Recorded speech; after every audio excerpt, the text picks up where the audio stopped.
Hello, my name is Angel Castaneda, and this is vlog number 2 for Dr. Solomon Reading 3336. I am going to go over the two articles we were to read, Writing to Think Critically, The Seeds of Social Action, and Using the Writer's Notebook Across the Day and Beyond the Writing Workshop. The first article I'm going to talk about is Using the Writer's Notebook.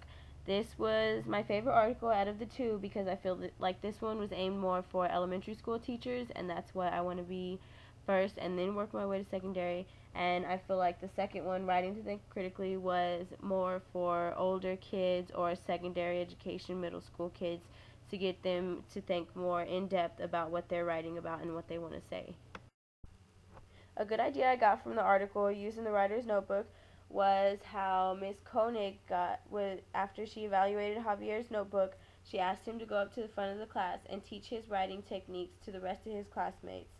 I like that idea because that's showing that his writing is not just for nothing. He's actually writing to do something, and it also shows the other kids that their writing needs to have meaning as well. And I liked how throughout the article they were saying that they don't want this to be a punishment or a dreadful task.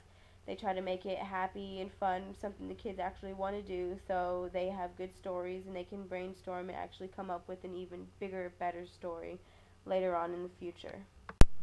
The second article, Writing to Think Critically, was a good article as well for more secondary or higher education teachers because of how he was interested in getting the children to think critically and actually go in depth with their writing.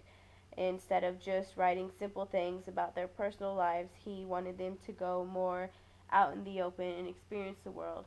And using the writer's notebook to do that would be helpful because you could write down little things on your way home or just if you're thinking about it, and then whenever you get in the classroom you can go over it and look through it and look at the bigger picture. Now that you have something small to focus on, you can do your research and actually try to see what else can come out of your small note taking and writing.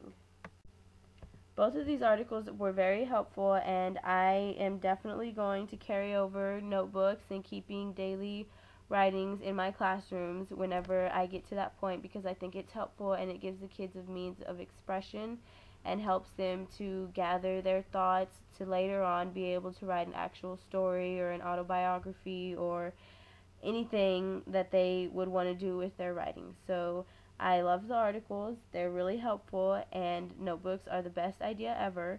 And that's the end of my vlog number